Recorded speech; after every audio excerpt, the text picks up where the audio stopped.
మొదటి నుండి 2001 నుంచి ఉద్యమంలో ఎక్కడ అవసరం ఉన్నా కూడా మీ అందరికీ నేను ఉన్నానని చెప్తూ అండగా స్ఫూర్తిగా ఉన్న మన ఉద్యమకారుడు హరీష్ అన్న, మాజీ మంత్రివర్యులు దయాకర్రావు గారు, మస్తునాచారి గారు, శ్రీనివాస్ రెడ్డి గారు, ధర్మన్న, బండ ప్రకాష్ గారు, పెద్దన్న, నరేంద్ర అన్న, సారన్న మరియు మిగతా ఇక్కడ వెంకటరమణ అందరూ నాయకులు, జెడ్పీ చైర్పర్సన్స్, నాయకులు, జెడ్పీటీసీలు, ఎంపీపీలు, సర్పంచులు, గ్రామాధ్యక్షులు, మండలాధ్యక్షులు, కౌన్సిలర్లు మరియు తెలంగాణ ఉద్యమానికి ఎక్కడో తెలంగాణ ఉద్యమం అంటే కరీంనగర్ లో మొదలైంది కానీ దాన్ని ఉర్రూతలోకి ఇచ్చిన నా వరంగల్ పార్లమెంటు, వరంగల్ జిల్లా నాయకులు, కార్యకర్తలందరికీ ముందుగా నేను పాదాభివందనం తెలియజేస్తా ఉన్నాను.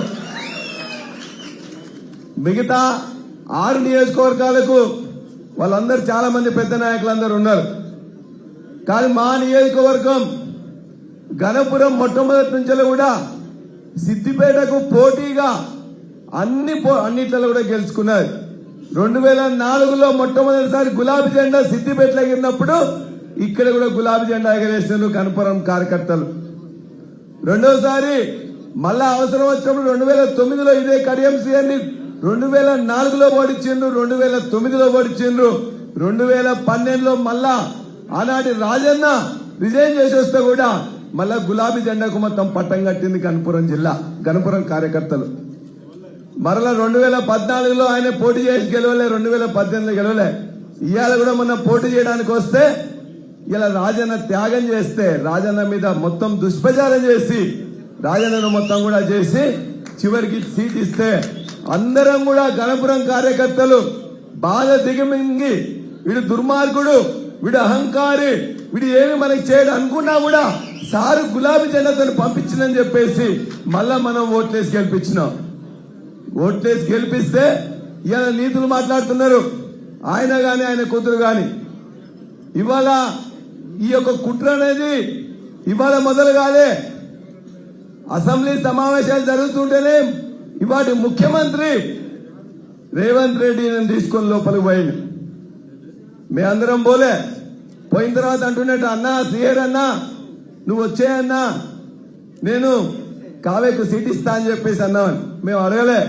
మేము లాబీలోకి వచ్చి భోజనం చేస్తుంటే సిగ్గు లేకుండా అవి చెప్తా ఉన్నాడు. నేను ఇట్లా అడిగిండు, నేను పోనని చెప్పినా నువ్వు శ్రీయర్ అన్న నువ్వు ఆలోచించమని చెప్పి 3 నెలల కిందనే ఈ కుట్రకు బీజం పడ్డది. అయిన తర్వాత వాళ్ళందరూ కూడా అపోజ్ చేసిండ్రు. నువ్వు మాదిగ సామాజిక వర్గంలో ఒక సబ్సెక్ట్ గా ఉన్నావు కాబట్టి నీకు ఇవ్వడం కష్టం అని చెప్పేసింది. అట్లనే కావ్య అంటే ఆమె ఎవరు, ఎందుకు ఇవ్వాలని చెప్పేసి వాళ్ళందరూ అడిగినారు. అందుకోసమనే కావ్య అని ఆమె ఇక్కడ ఉండాలంటే మిగతా అందరూ వెళ్ళిపోవాలి. ఫస్ట్ దయాకర్ అన్న పోవాలి, రమేష్ అన్న పోవాలి, రాజయ్య గారిని కథం చేసిన ఉద్యమకారులు అందరూ కూడా వాళ్ళకేమి ఈ కులము ఆ కులము అని చెప్పేసి వాళ్ళందరూ చిన్నపిల్లలు అని చెప్పినా ఇక నాకు తప్పనిసరి అయింది. నాది డిక్లేర్ అయితేనే ఈమె ఎవరు కావ్య అంటే బీఆర్ఎస్ అభ్యర్థి అంటేనే నాకు అక్కడ స్టాండింగ్ దొరుకుతూనే ఉంటే కుట్రవన్నీ 3 నెలల నుంచి కుట్రవన్నీ మా ఆరూరు రమేష్ అన్న నిలగొట్టిండు, పస్తూరు దయాకర్ నిలగొట్టిండు, మిగతా ఉద్యమకారులందరినీ చిన్న చూపు చూసిండు. అందరినీ కూడా మొత్తం వెళ్ళగొట్టిన తర్వాత ఇలా డిక్లేర్ చేసుకున్న తర్వాత డిక్లేర్ చేసిన తెల్లవారే కుట్ర బయలుండేది. బిడ్డ నీ యొక్క నీతులు మీ అన్ని కూడా తెలుసు. మేము ఖచ్చితంగా చెప్తున్నాం, గణపురానికి ఎవరు లేరేమో అనుకుంటున్నామేమో. గణపురం నియోజకవర్గ అభివృద్ధి కావచ్చు, కార్యకర్తల బాగోగులు కావచ్చు, కార్యకర్తలకు స్ఫూర్తి ఇవ్వడం కావచ్చు, వాళ్ళకి ఏదైనా కూడా చేయడానికి నేనున్నా అని చెప్పేసి మొత్తం కార్యకర్తలు చేస్తున్నా. నేను అక్కడ గణపురంలో పుట్టిన బిడ్డని. గణపురంలో మొన్న కూడా మేము ఏం పని చేసినాం, ఎట్లా చేసినాం అని తెలుసు. మాకు కూడా వ్యతిరేకంగా, మా వినయన్నకు వ్యతిరేకంగా కుట్ర పన్నినాం, మా దయాకరన్నకు వ్యతిరేకంగా కుట్ర పన్నినాం, మా పెద్దన్నకు ఇక్కడ అనేక మంది కూడా కుట్ర పన్నినాం. కానీ నాకు కూడా వ్యతిరేకంగా కుట్ర పన్నినాం. అయినా కూడా ఎన్నికల్లో నేను గాని, నా కుటుంబం గాని, కార్యకర్తలు గాని, మా ఊర్లు గాని ఇలా గులాబీ జెండా కోసమే పనిచేసినాం, నేను గెలిపించినాం ఇవాళ.